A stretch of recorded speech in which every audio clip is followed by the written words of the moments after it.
गुरुवार 24 जुलैला महाराष्ट्रातल्या काही भागांमध्ये पावसाने पुन्हा एकदा जोरदार हजेरी लावली। विदर्भ, कोकण, घाटमाता परिसरामध्ये मुसळधार पाऊस झाल्यामुळे धरणांच्या पाणी पातळीतही वाढ झाली आहे। मागच्या 24 तासांमध्ये झालेल्या पावसामध्ये महाराष्ट्रात सगळ्यात जास्त पाऊस हा विदर्भामध्ये झालाय। शुक्रवारी सकाळपासूनच जवळपास सगळ्या महाराष्ट्रात ढगाळ वातावरण आहे। बऱ्याच दिवसांनंतर संपूर्ण महाराष्ट्रामध्ये पुन्हा एकदा मान्सून सक्रिय झाल्याचं चित्र आहे। पुढचे 4 दिवस राज्यभरात असाच मुसळधार पाऊस राहण्याचा हवामान विभागाचा अंदाज आहे। राज्यभरामध्ये पुन्हा एकदा मान्सून सक्रिय होण्यामागे चक्राकार वारे आणि बंगालच्या उपसागरामध्ये तयार झालेल्या कमी दाबाचा पट्टा कारणीभूत आहे। सध्या सुरू असलेल्या पावसामुळे हवामान विभागाने महाराष्ट्रातील कोणत्या जिल्ह्यांना कोणता अलर्ट दिलाय, पुढचे 3 ते 4 दिवस राज्यात पावसाची स्थिती कशी असणार आहे याचीच माहिती जाणून घेऊयात या व्हिडिओतून। नमस्कार, मी चैतन्य आणि तुम्ही बघताय बोल भिडू। गुरुवारी कोकणात मुसळधार पाऊस झाला। शुक्रवारी सुद्धा कोकण, घाटमाता परिसरामध्ये मुसळधार पावसाची शक्यता वर्तवण्यात आली आहे। तर रायगड आणि विदर्भातील काही जिल्ह्यांसाठी रेड अलर्ट जारी करण्यात आला आहे, ज्यामुळे या जिल्ह्यांमध्ये अतिवृष्टीचा इशाराही देण्यात आला आहे। रायगड जिल्ह्यामध्ये अतिमुसळधार पावसाची शक्यता असल्याने हवामान विभागाने जिल्ह्याला रेड अलर्ट जारी केला आहे। मुसळधार पावसामुळे रायगडमधल्या अनेक नद्या ओसंडून वाहत आहेत। नद्यांच्या पाणी पातळी वाढल्यामुळे पूर परिस्थितीचाही धोका संभवण्याची शक्यता आहे। तर माळशेज घाटातही जोरदार पावसामुळे दाट धुकं पसरलंय, त्यामुळे इथून प्रवास करताना प्रवाशांना सावधानतेचा इशारा देण्यात आलाय। गुरुवारी महाराष्ट्रात दिवसभर जो पाऊस झाला त्यामध्ये सगळ्यात जास्त पाऊस हा विदर्भात झालाय। विदर्भात शुक्रवारीही दिवसभर रेड अलर्ट जारी करण्यात आलाय। गोंदिया जिल्ह्यात मुसळधार पाऊस झाल्याने तिथल्या अनेक नद्या, नाले दुथडी भरून वाहत आहेत। गडचिरोली, चंद्रपूर, भंडारा आणि गोंदिया जिल्ह्यांसाठी रेड अलर्ट, तर नागपूर, वर्धा आणि अमरावती या जिल्ह्यांमध्ये ऑरेंज अलर्ट जारी करण्यात आला आहे। चंद्रपूर आणि गडचिरोलीमध्ये गुरुवारी झालेल्या पावसामुळे पूर परिस्थिती निर्माण झाली आहे। गडचिरोलीतल्या भामरागडमधील पर्लकोटा नदीला पूर आल्यामुळे भामरागडचा जिल्हा मुख्यालयाशी संपर्क तुटलाय।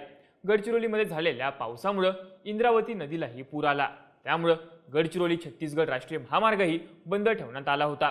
चंद्रपूर, भंडारामध्येही रेड अलर्टमुळे शाळा आणि महाविद्यालयांना शुक्रवारी सुट्टी देण्यात आली होती। गोंदियामध्ये मुसळधार पावसामुळे वैनगंगा नदीवरील धापेवाडा बॅरेजच्या 7 गेटमधून पाण्याचा विसर्ग सुरू करण्यात आलाय। मुसळधार पावसामुळे विदर्भातल्या जिल्ह्यांमध्ये आपत्ती व्यवस्थापनही अलर्ट मोडवरती आहे। पुढच्या 24 तासांमध्ये विदर्भामध्ये पावसाचा हा जोर कायम राहणार असल्यामुळे प्रशासनाने नागरिकांना सतर्क राहण्याचं आवाहन केलंय।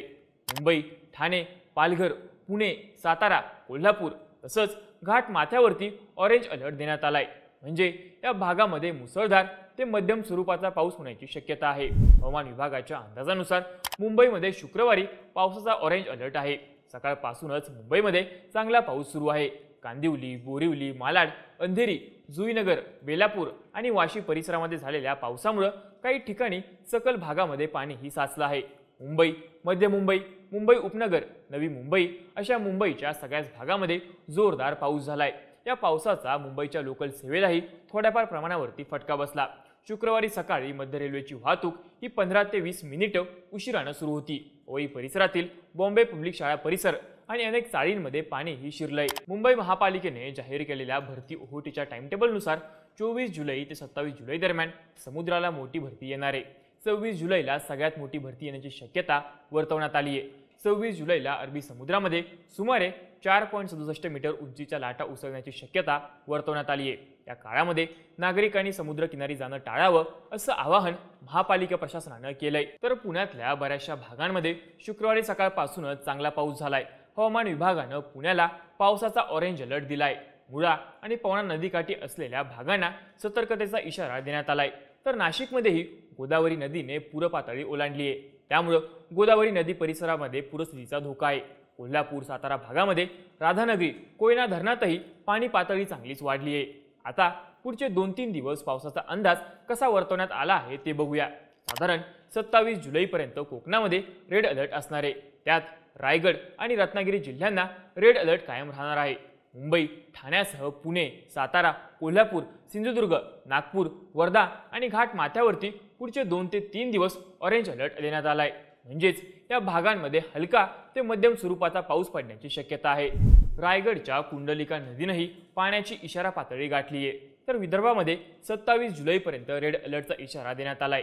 यातही पूर्व विदर्भामध्ये येणाऱ्या काही जिल्ह्यांमध्ये अतिमुसळधार पावसाची शक्यता आहे।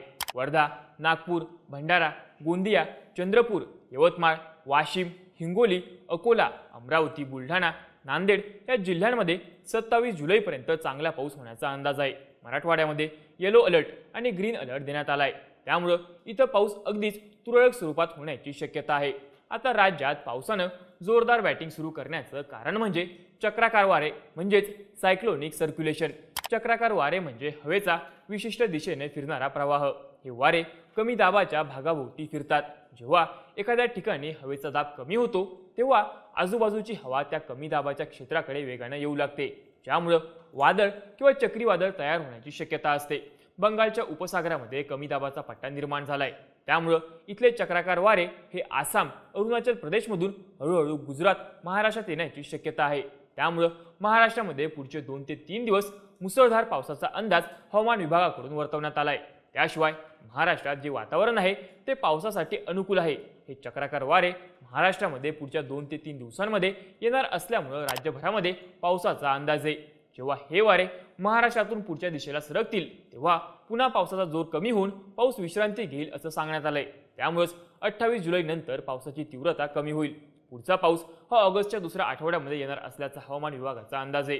पण तोपर्यंत रेड अलर्ट असलेल्या कोकण, विदर्भामध्ये मुसळधार पाऊस होण्याची शक्यता आहे। त्यामुळे ज्या ठिकाणी रेड अलर्ट दिला आहे त्या ठिकाणच्या नागरिकांना जास्तीत जास्त सतर्क राहण्याचं आवाहन हवामान विभागानं केलंय। तर पुणे, मुंबई, कोल्हापूर सारख्या ऑरेंज अलर्ट असलेल्या शहरांमध्ये मध्यम ते मुसळधार पाऊस पडण्याचा अंदाज आहे। तुमच्या शहरामध्ये पावसाचा कोणता अंदाज आहे त्यानुसारच पुढच्या 4 ते 5 दिवसांचा प्लॅन बनवा आणि अशाच माहितीपूर्ण व्हिडिओजसाठी बोलबिडूच्या YouTube चॅनलला नक्की सबस्क्राईब करा।